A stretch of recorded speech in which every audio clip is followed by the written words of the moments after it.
Since 2008, the IPO Education Foundation Board of Directors has honored individuals in the intellectual property community for their commitment to invention and innovation with the Distinguished IP Professional and IP Champion Awards. A list of past recipients is being displayed on the screen. Each of these individuals has contributed in their own way to the innovation ecosystem. The Distinguished IP Professional Award is given to an individual who has demonstrated extraordinary leadership in the intellectual property community and a lifetime commitment to invention and innovation.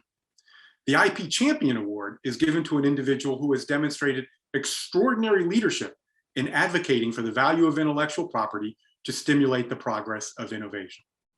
This year's award is sponsored by HP Inc. Thank you for your generous support.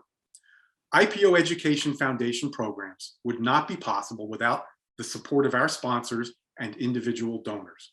With your support, we can continue to put on programs and reach more people to educate about the importance of innovation and creation by, within, and for underrepresented communities. Please consider making a donation by selecting the Donate Now button on the website. We greatly appreciate your support. I'd now like to introduce Phyllis Turner Brim, Deputy General Counsel and Chief of Intellectual Property for HP Inc., to say a few words on their behalf. HP Inc. is proud to be the sponsor of this year's Intellectual Property Owners Education Foundation's IP Champion Award. And we congratulate Dr. Lisa Cook on being selected to receive this award in recognition of her outstanding, groundbreaking research on the impact of the lack of diversity and inventorship on the economy. Creating a culture of diversity, equity, and inclusion has long been integral to HP's success, but our work is far from done. HP continues pushing to break down barriers within our own organization while using our platforms to advance gender and racial equality, social justice, and human rights across our ecosystem. HP has a rich history in advancing racial equality and social justice. As a founding member of the historically Black colleges and universities Business Deans Roundtable, HB has a long-lasting relationship with HBCUs and hosts an annual business challenge to help Black students kickstart their careers in technology. This is just one of many initiatives HP is undertaking to advance diversity, equity, and inclusion in the technology space. Again, HP is honored to play a role in this event and congratulates all of the awardees on their significant accomplishments. And now it is my privilege to present this year's IP Champion Award to Dr. Lisa Cook for her extraordinary leadership in advocating for the value of diversity in the field of intellectual property to stimulate innovation and the economy. Professor of Economics and International Relations at Michigan State University, Dr. Cook has researched gender and racial gaps in the innovation process from education and training to commercialization. She has shown that diversity gaps in the US patent system persist in part because of an absence of data on patent applicants. Historically, women and underrepresented minorities have not been able to participate fully in each stage of the innovation process. Dr. Cook advocates that, quote, we must make sure that people understand that they have creativity, that their ideas will be taken seriously, and that generating ideas keeps the economy going. Dr. Cook's expertise on a range of macroeconomic issues earned her roles on the White House Council of Economic Advisors under former President Barack Obama and on President Biden's transition team. To learn more about Dr. Cook, we've asked a few of her friends and colleagues to share a few words about her.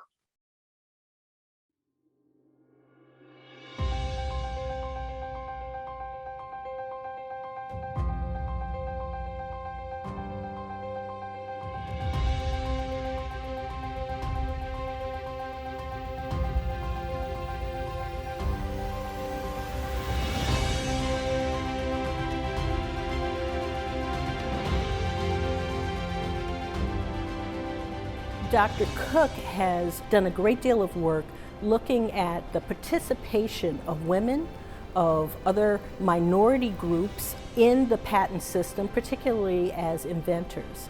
And she's really looked at those fundamental, foundational, regional influences that really have stopped women and other minorities from seeking patent protection. Data is critically important for us to even begin to understand the importance of diversity in innovation and how we can fix the current gaps that have actually been around for a very long time. Without the data in the first place, we cannot even begin to have a reasonable discussion on the fixes that need to take place. Dr. Cook's research and seminal work in this area helps us do all of that. Without it, it would be very difficult to even have a conversation. She is doing the most critical work in two categories. One is that she is generally educating us about the way that racism and violence, sexism operate in the innovation space. The second most important, or some would say the most important thing, is she is quantifying that for us. Lisa's a really important person in the field of intellectual property and also in the field of economics writ large. Economics is notably not diverse, and Lisa is one of the leading Black women economists in America. Dr. Cook deserves the award both for how she fought to get her work published, and her work is not only just for African Americans, but also covers gender gaps in innovation as well. She sheds a light of how a marginalized class of people or caste of people, if kept out, you are losing as an economy, as an individual, and for the caste as a whole, tremendous opportunities for innovation and entrepreneurship. Lisa has fought to close the gaps, I think, by first exposing the really long-term and persistent effects historically. But the second way that she's worked to close the gaps is Lisa is a phenomenal mentor of young, diverse scholars looking to go into innovative fields, but also looking to study innovation activity in and of itself. Lisa, I am so excited that you are being awarded this award. It is overdue. You've been a tremendous asset to the intellectual community overall and to the community in intellectual property in particular. Congratulations. Congratulations, Lisa, on receiving the Intellectual Property Owners Education Foundation IP Champion Award. Congratulations, Dr. Cook, for this well-deserved award. Congratulations, Lisa, on winning the IP Champion Award. I'm so pleased that you are getting the award as well as explaining to the world the importance of your work. Thank you. Congratulations, Lisa, on this honor. There's no one more deserving of you standing up as an extraordinary leader in our nation, and particularly in the IP field.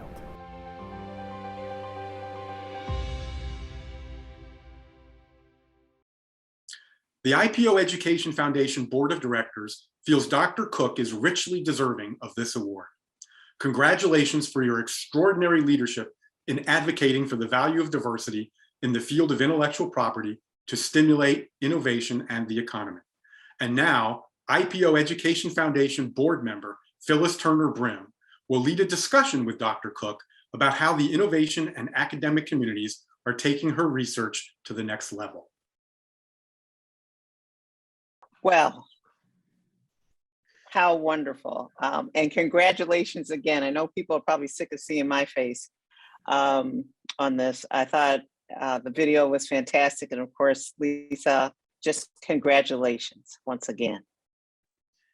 Thank you so much. And thank you all so much for that video. I avoided looking at it because I knew I would get emotional. So thank you all so much. Well, it is so well deserved. And you warned us though, so to tell you, we know that you warned us about that. It's fantastic. Well, I'm so happy to have another opportunity to do a fireside chat or a Zoom side chat. I don't know what we're calling them these days, with you to really, first of all, celebrate the award, but then talk about what's happening next. So first of all, now you've received this recognition from the IPO Education Foundation, and you have also received accolades from other groups and organizations concerning your work. How does it feel to get this award, and what makes it special for you? Like most academics, we are just grateful if people click on our working paper links, much less read our work, right? So, that you all have not only read my work, you've embraced my work, and you've encouraged me in this venture. You've participated in my work. I interviewed Phyllis early on in my research. It is just an incredible, humbling honor, and I am so grateful to you and your colleagues for this IP Champion Award. So I would say that, yes, I've received accolades, but they are typically sort of academic accolades. If an academic gets, especially an economist, gets a Starbucks gift card, like, we're happy and we'll just go about our business. But I am just thrilled and honored. Thank you so much. This really means a lot. Well, fantastic. Having been at Starbucks, maybe I can arrange a few more of those gift cards for you. I forgot about that. So, we've been in this pandemic, and I don't know if it's been a year or 2 years since we last had a little fireside chat. But, what have you been up to? Now, I do recall that, as Mandy mentioned, you were on President Biden's transition team. So what's been happening in the past year and a half for Lisa Cook? One of the things I've been doing certainly is dipping my toe in economic policy. I had another life before I started studying innovation, and that was as a macroeconomist. And of course, they're connected because I'm really interested in the productive capacity of the United States, the productive capacity of the world. And that means innovation. Innovation is key to that. So I have been talking about this throughout the pandemic to make sure that we remain productive as a country and that we get this pandemic under control. So that's what I've been doing. But to be even more precise, I have been visiting at the USPTO at the Patent Office, and I am working with the Patent Office to help implement, in a sense, the Success Act and the IDEA Act, which, as you know, are based on my research. And we need to be able to count everybody who is a patentee so that we know who's participating, and at the same time, we learn who's not participating. And the question I always have is, as economists always have, is there an intervention that we can adopt or a series of interventions that we might be able to adopt to change the pattern if it's suboptimal, if we don't have the people participating that we would like participating. And my research shows, as you know, that if we had more African Americans and women participating, if we had more diversity in general, GDP per capita would be higher, would be up to 4.4% higher. So we've calculated. So it's not just a wishful thing to have more participation, to broaden participation, but it's something that could help raise living standards, help encourage innovation, and therefore economic growth, and therefore raise living standards. So that's what I'm up to this term. Wow, well, that's exciting.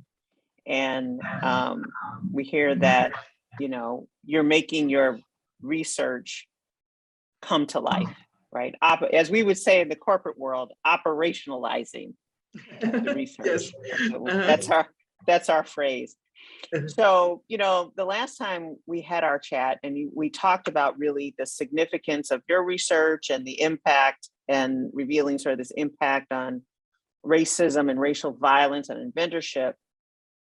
And in the greater context, for a lot of reasons in this country and in the world, really, we're having a lot of attention being paid to gender and diversity gaps in inventorship. Mm-hmm. What do you see as the next phase of this research by you, or by others? Well, you know, I'll just take one of the terms that you all use in the corporate sector and operationalize it. So one of the things I've been pushing for is, in order to broaden participation, especially for women, is greater and better childcare. And all of a sudden, you know, during this pandemic, childcare comes along for everybody, not just for the women inventors that I typically study, who get locked out of patent team activity because they have duties to take care of within the household. So once the pandemic ends, this child tax credit and other measures to support taking care of children will be embraced. And we should see the fruits of that once the pandemic is over. But, you know, the pandemic has really set us back in a number of ways. But to see the impact of it, I think we'd have to be out of the pandemic. But that's the kind of implementation that I would like to see. It's almost like the ADA, the Americans with Disabilities Act.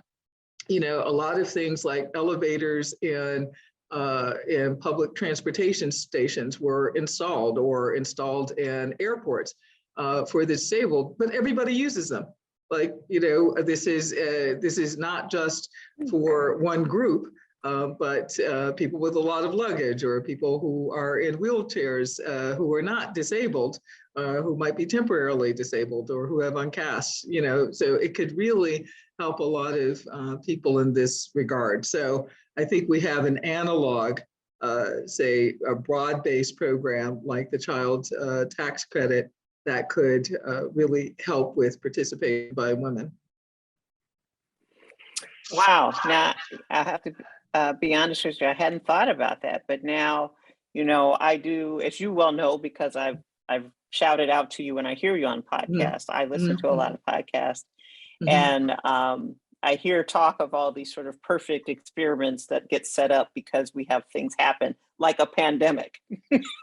And so there's all these things that we can measure the impact of as a result of coming out of the pandemic, or and I hadn't thought of that, but sort of the support for the family and what the support for families might do to close the gender innovation gap.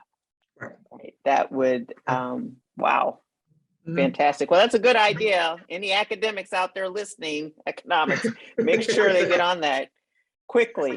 Right. Let's measure it so that it will be implemented. That's right, or extended.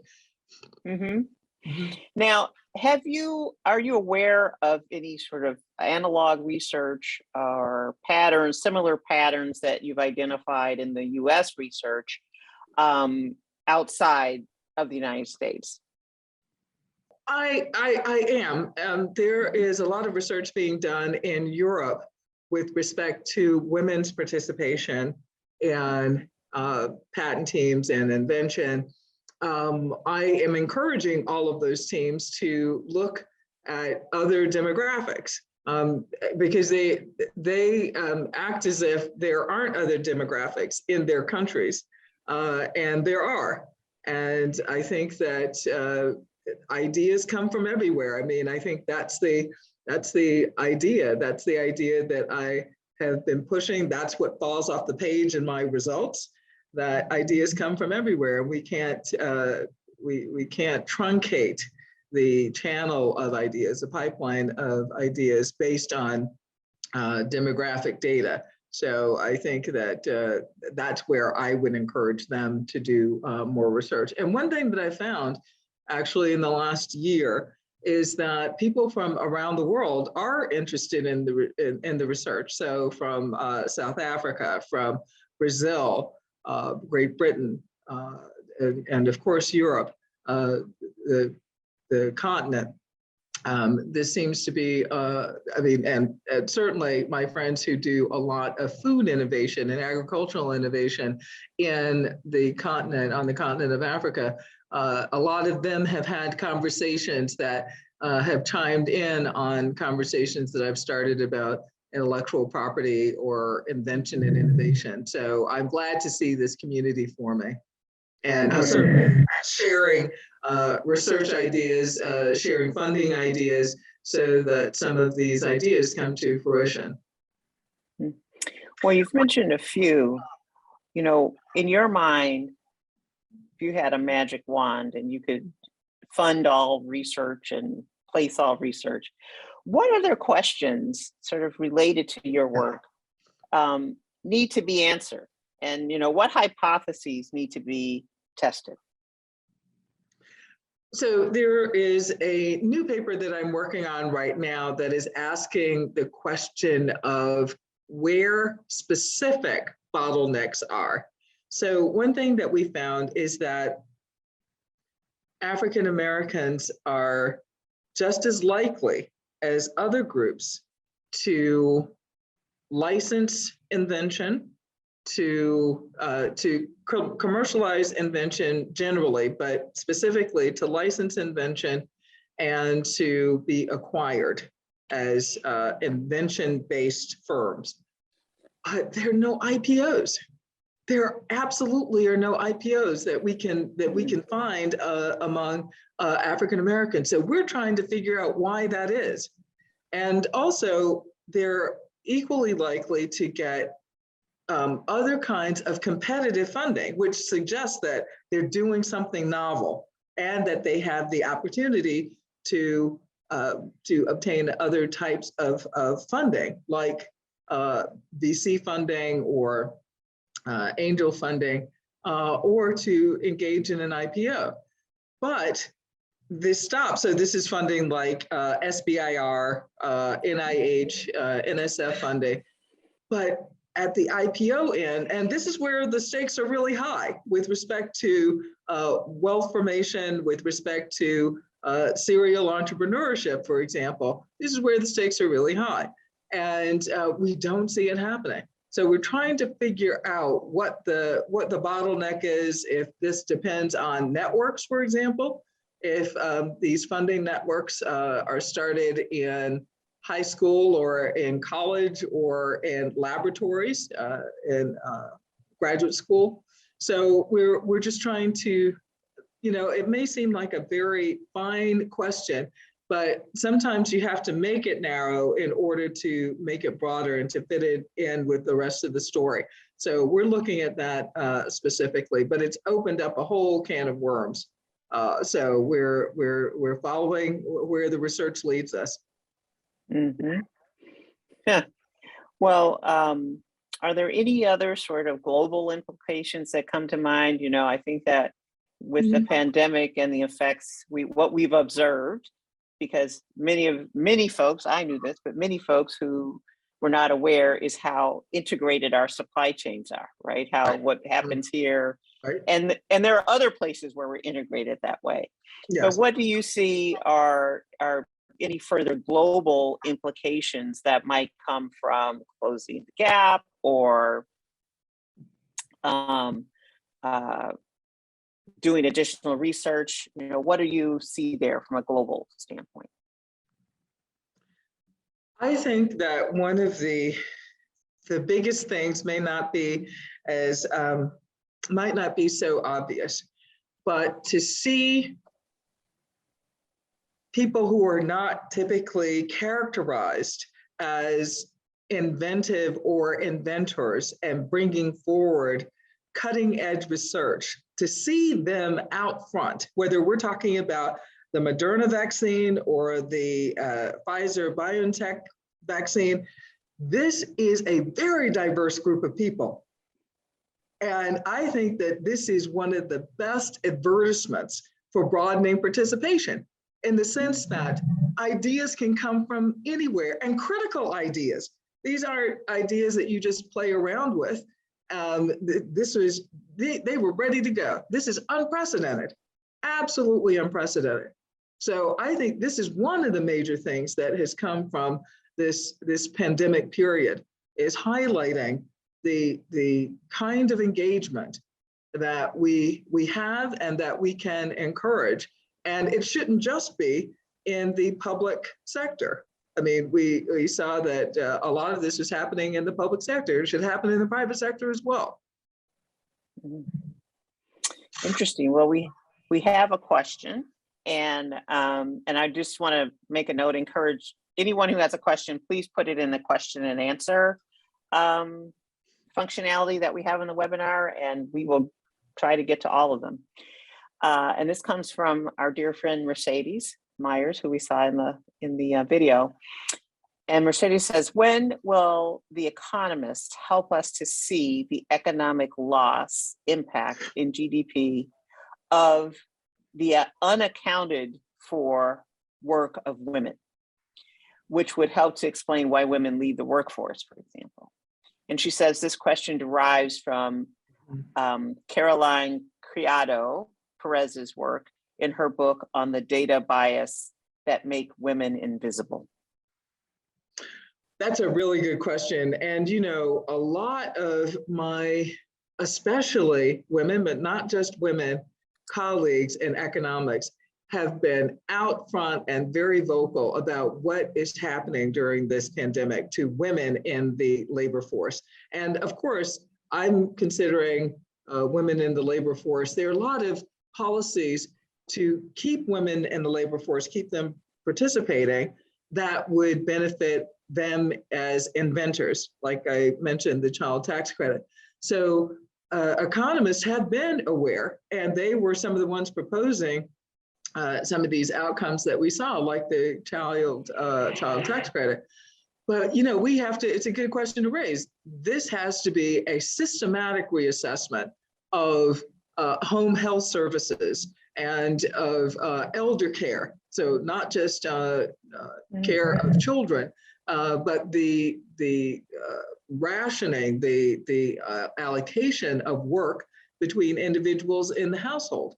I think there has to be a wholesale reassessment of that to understand why women are not participating at rates that they could participate in, that they want to participate in.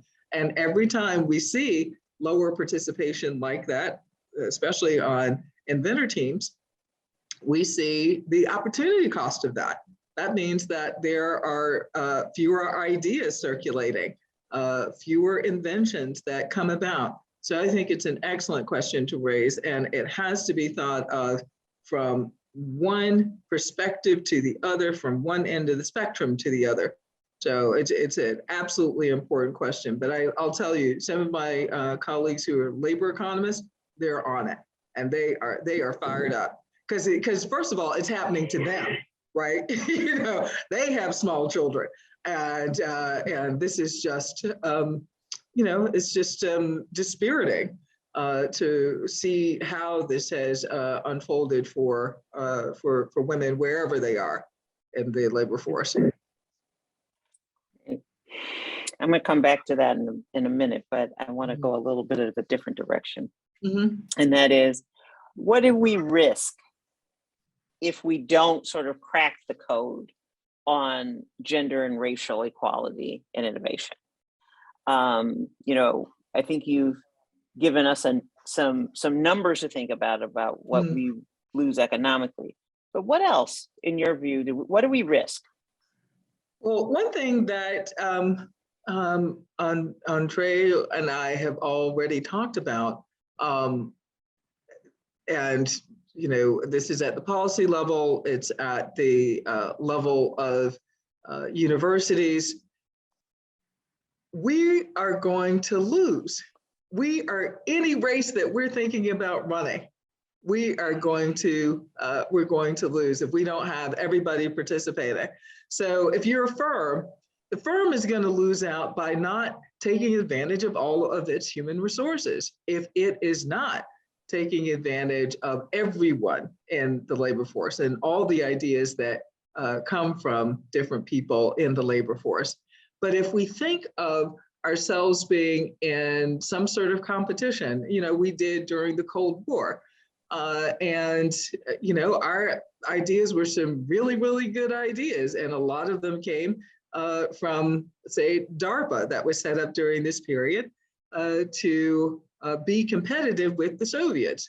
And we have similar situations. We have got to keep up with respect to cybersecurity, for example. And that's just one example, that's national security. But we have been pioneers with respect to GPS, for example. Another element of national security that was that had a military application before it had a widespread consumer application, right? So we have the opportunity to do this, but if we are, and I'm not saying that we should always think about competing with other countries, but if that is on our radar, or if you're thinking about competing with other firms, and I think that one should be, if one is a good steward of one's resources in a firm, seems that you would use all of the ammunition you have. And if you're not using it, your board should possibly replace you. Find somebody who is thinking about using all the resources of the firm and getting even more. Yeah, your comments there make me think of something that I've heard Jesse Jackson say some time ago, and it was that we never knew how, the levels to which we could take baseball or basketball, you name it, until everybody could play. Right. And right. Absolutely. we need to Absolutely. have everybody on the field, right? And not just everybody, the best players. And Yeah. what we know now is the best players don't all look alike, don't all come from the same background. That's right. And That's right. And I think that is really, a huge risk, for society generally, because we're not going to solve the hard problems because we don't have all the best players out there and all the best ideas. That's right. But those ideas, when you think of it in the global sense, it's like water. They'll find an outlet now. Yeah. Right. Yeah. We're not they don't stop at the borders of the United States. And so if we're not open for those ideas, there will be some places and spaces that are. And I think that's a greater risk than it ever has been for our countries and for others. Oh, no, that's right. I mean, and our northern neighbor is one of our biggest competitors. I mean, what happened in recent years, in the last 3 or 4 years, is that we've had graduate students go to Canada rather than to come here, or professors leave here and go to Canada, where, there's just amazing work on invention and computing and AI, say in Toronto. So this is not abstract. Absolutely is not abstract. And if you're a profit maximizing firm, again, you're going to use all of the tools that you have available, or you should use all the tools you have available to augment profit, even if you're not motivated by competition. As you're aware, there are now all kinds of corporate and government and NGO initiatives sort of focused on increasing diversity generally, but certainly in IP and innovation, which, if any of these that you're aware of, do you perceive will have a meaningful impact, and that impact will be durable? I think this is a really good question. I think that you have to look at the entire spectrum once again. You have to look at the 3 stages of innovation to say whether these initiatives will have any impact. So the 3 stages that I typically think about are education and training, say in a STEM field, and then learning how to be an inventor, say practicing in a lab, and then at the commercialization stage, say the IPO stage. And unless you're affecting all 3 of those, and our research says that the key place is in education and training. So making sure that the bottleneck is not there. That's where women and African Americans can have the most effect on the rest of the chain if their numbers are increased at the very beginning. So I think that, and what form does that take, especially for private industry? It takes making sure that professors have the resources that they need to do their work. So that, I didn't see very many endowed professorships coming from these initiatives. Why not? Professors, if you're trying to augment ideas and make sure that the academy is a place where they're continually training people to produce ideas, then this should be a place where there is investment. I did not see that. I have not yet seen the kind of investment, the kind of IPOs. Where's the IPO support for these firms that I'm talking about? So I think that it's got to be sustained. It can't be just a flash in the pan kind of thing. And the diversity efforts with respect to the labor force altogether. I mean, addressing work climate is still going to be a longer term issue. It was a long-standing issue before the pandemic, before the death of George Floyd. So I think that these are issues that take commitment, and they take looking at the entire spectrum, not just at the point of, say, invention. Once a patentee is shown up at the office, at the patent office, there's a lot has happened before that person ever shows up, or a kind patent attorney, one of your colleagues shows up, right? So, a lot has happened. So there's a lot of work to be done, and I am grateful for all of these suggestions and overtures. Just need to make sure that they are funded, and that they are funded from one end of the spectrum to the other. Well, any other sort of hot issues in inventorship and innovation that are on your radar screen, things you're keeping an eye on, or again, if you had your magic wand, you could impact? Something happened this year that I've been waiting for a long time, and was grateful to see that 2 Black women were elected to the National Inventors Hall of Fame. And I think this is just, it's historic. It's lamentable that this is the first year, but I hope to see many more women coming through that door, many more Black women, and many more women more generally. Wonderful. So, a lot of the folks who are in our are participating in this webinar are women. Oh, wait a minute, I have a question, so I want to make sure I ask the question first, because I had to take us far afield.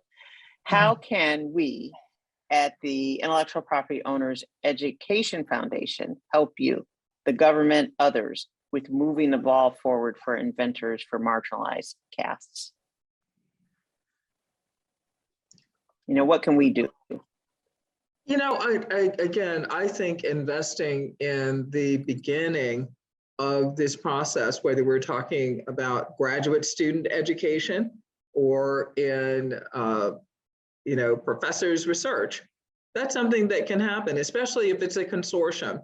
Not especially if it's a consortium, but I would argue that sometimes corporations are skittish about putting forward endowed professorships or endowed fellowships for graduate students. But we've got to do everything we can to make sure that folks aren't marching out of this country and going elsewhere, right? I mean, to keep the resources we have, use the resources we have. This is the way you do it. And it's at the beginning of that process where it is so incredibly critical. Well, one of the things, I work for a big corporation, as the case may be, HP. And if you could come to HP or any place else and access the data and information that we have, mine it for whatever purpose you'd like. Right. What kind of data that we have that would, if we would make it available, which is always a problem, do you think would be most valuable for some of this work? I think that the acquisition with respect to smaller firms. So there's a large literature and a growing literature on how firms acquire new ideas, and whether those ideas, whether there's defensive patenting and those ideas get snuffed out, or if those ideas become are ones that are fully taken on by the firm. And that's why I am studying commercialization behavior, because I want to know how ideas pass through firms and get out there to the rest of the world. So correspondent relationships, not just acquisitions, but inventor relationships that HP has, any investments that HP makes in other firms and how it makes those investments. I think those kinds of data, the kinds of patent teams HP has had in the past.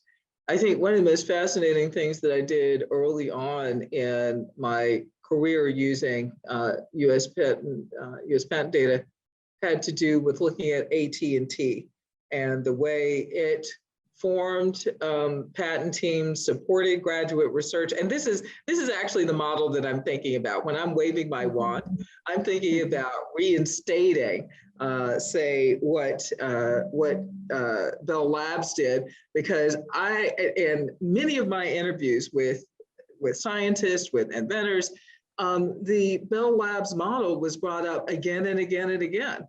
And this was from women, this was from African-American inventors. And I was asking them, what was it about the Bell Labs model? So it was a graduate, actually undergraduate and graduate fellowship. And a lot of these teams wound up being teams that were award-winning within Bell Labs and in other places. And it was one of the most common, one of the most common features of African-American inventors in my data set. One was working at NASA. Another one was working at Bell Labs. Another one was having a degree from a California university. But those were the things that just sort of fell off the page. But I think in terms of, if we could ask those questions with the data that HP would have, I think that it would be great if HP and other firms would think about pursuing this AT&T model. I mean, the discussions that I had with Bell Labs, AT&T, also had to do with how they structured their spaces to increase the production of ideas, the cross-fertilization of ideas. That would be something that would be of interest just generally to see how inventors work and patent teams work. But to know more about the patentees that have passed through HP, that would be of great interest. And to see their trajectories, how often they partnered with national labs. So we certainly see more women and African Americans and Latinos based in government labs as opposed to the private sector. So I think it's something that we should continue to study to figure out how we might be able to change that. Wow. So we have another great question that's come in. Are you aware of anyone that is attempting to collect and study data on innovation activity relevant to diversity, equity, and inclusion that is not reflected in patent data?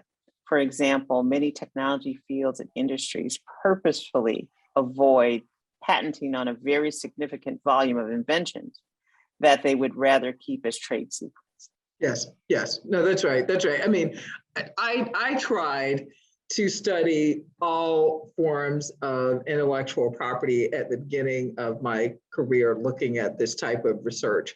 So I looked at trade secrets, I looked at copyright, and there just was not the trademarks, just was not the kind of documentation that I needed to be able to pursue the kinds of analysis, and this is, you know, statistical analysis, that I needed to say something systematic, not just idiosyncratic, but systematic. So even copyright data were not as useful and as helpful as patent data.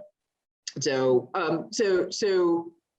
I know of, especially at law schools, know of people who are researchers who are working on these other forms of intellectual property.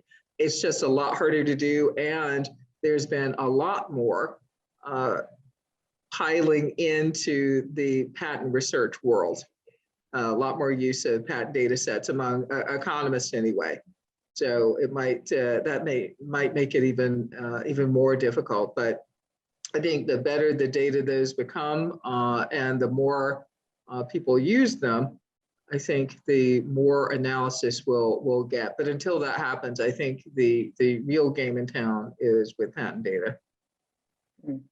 Well, and I think probably that, you know, a lot of that is due to your research, that people have stampeded over there because now they understand the value. First of all, you've created the algorithms and patterns for that folks can identify in that patent data, and have also highlighted the value of that data overall. So I would credit you with sort of the the demand for the, you know, patent data. I'd like to take some of that credit. We'll take all. But, you know, one thing came to my mind. So I'm a lawyer, and, you know, when you're a lawyer, people are always asking you questions that have nothing to do with your practice area. So it's sort of, you're a lawyer, so I'm going to ask you about my real estate problem, even though you're this kind of lawyer. And so I'm going to do that a little with you, if you don't mind, because you're an economist, Sure, right? Absolutely, no problem. And I guess one question is in the trajectory of your career, even though still, you know, the area of certainly research economists is not as diverse as we would like it to be, it's more diverse than it used to be. Mm-hmm. How do you see that changing the kinds of problems mm-hmm. and questions that and issues that economists work on? How's that shaped research, for example, the fact that the body of folks doing the research is more diverse? Well, I'll give you a recent example. So I am on this academic advisory council that talks to a certain kind of bank. And we were meeting one day, and I brought up a new kind of platform, payment platform, called Buy Now, Pay Later. You've probably seen these. You know, Amazon will give you the opportunity to pay later, even if, you know, there's nothing about your profile that suggests that you need to pay later, right? But, you know, I think that a number of people who have been locked out of access to finance will readily recognize this as potentially predatory. And that's one part of it. And then the other part that I brought up was that people are using this to pay rent and to pay utilities. Now, you know, on the other side of rent is a mortgage, which means that it could present financial risk to the system and systemic financial risk if a lot of people are taking advantage of this. But if you've never been in a situation where just in the environment, in the zip code you're in, you are exposed to, let's say, loan sharks or payday lenders. If you weren't exposed to that, your antennae might not be up. So I suggest to you that, and the whole reason for this council is to suggest areas of research that might be needed, I brought that up. And it was, there was a vibrant discussion about that during the conversation and after the conversation, because it completely had been missed by other economists. And I didn't see anything that had been written by economists on this before I presented on it. So I think that we can miss some things because of our backgrounds. And among economists, it seems as though some recent research suggests that we're among the most, we come from the most elite backgrounds, from the most elite schools of any social science. So that's going to present a blind spot, because the economy is everybody. The economy is a distribution. It's not just who sits in the middle or who sits at the in the top decile.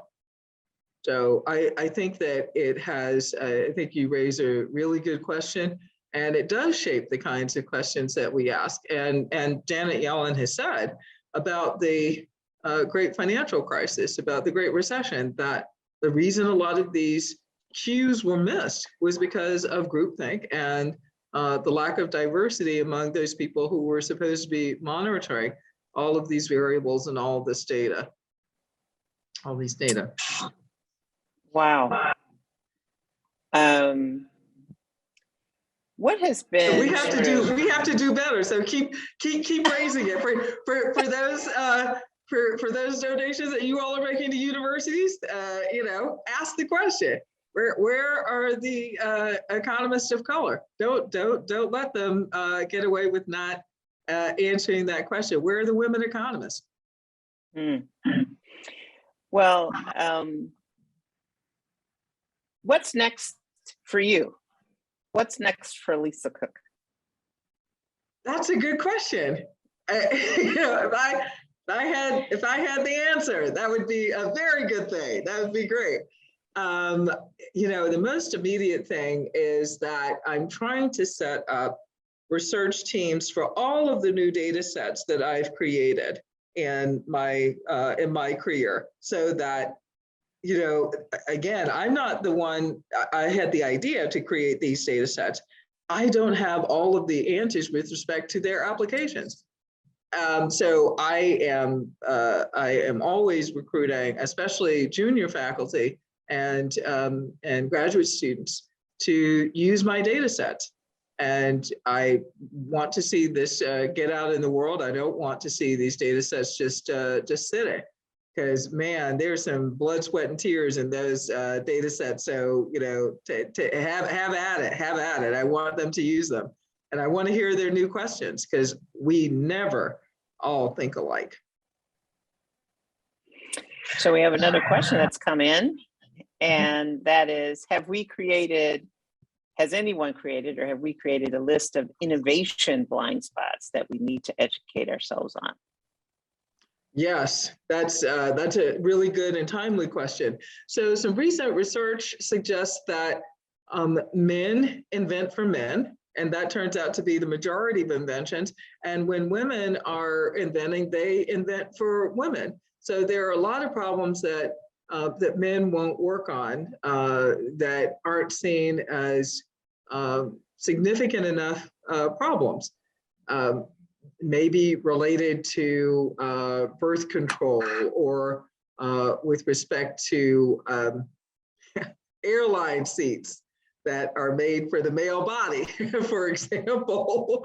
But anyway, the systematic research suggests that, I think they were looking at biomedical devices. Those devices that were created by men were typically with men in mind. So we've got to broaden how we do it, and that might mean welcoming more different types of people into patent teams, into inventor teams, or retraining our brains so that men don't think about men's problems only, and women don't think about women's problems only. But the women seem to be reactive to what is not being invented for them. So Wow. I think that this is a timely question. Well, and I think of, you've mentioned some very noble pursuits, very important, but I recently saw an interview with Sarah Blakely, the inventor of Spanx. Oh, yes, yes. Who's turned, shapewear into this multi-billion dollar business. Right. And she says, when she first started taking her design around, there were all these men in the room who were weighing in on why this wouldn't work and why that wouldn't work. Right, and right. Didn't work. If there's ever been a proof point for women on women, it's got That's to right. be. Exactly. And this can be profitable. Spanx is in my local airport. That tells you it can be profitable.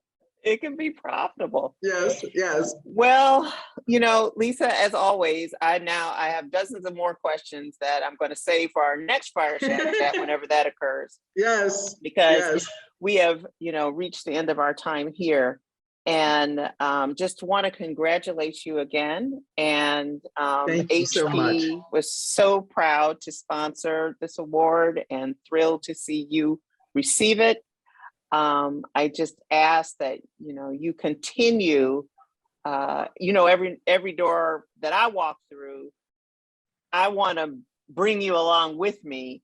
Because Thank you. I don't know how many years ago when we had that conversation in my office, I said, we'll never get anywhere until you economists put a number on it. Right? Right. Said, Exactly. You said it. You guys are the ones that are going to solve the problem. Once you put a number on this, then that will get people interested. That's right. And so, and I will also say, one of the things that,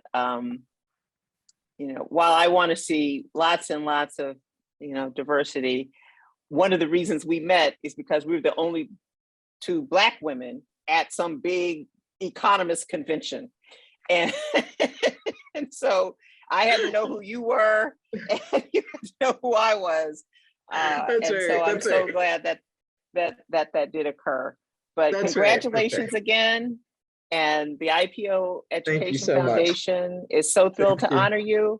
And we just are looking forward to what you do next and what all the progeny from all your work and what happens and how we can inform and really help redirect some efforts that we think will tend towards diversity. Thank you so much. Thank you so much. And thank you so much for your encouragement over the years. You've been fantastic. Thank you. And thank you to your colleagues. Thank you to the IPO Education Foundation.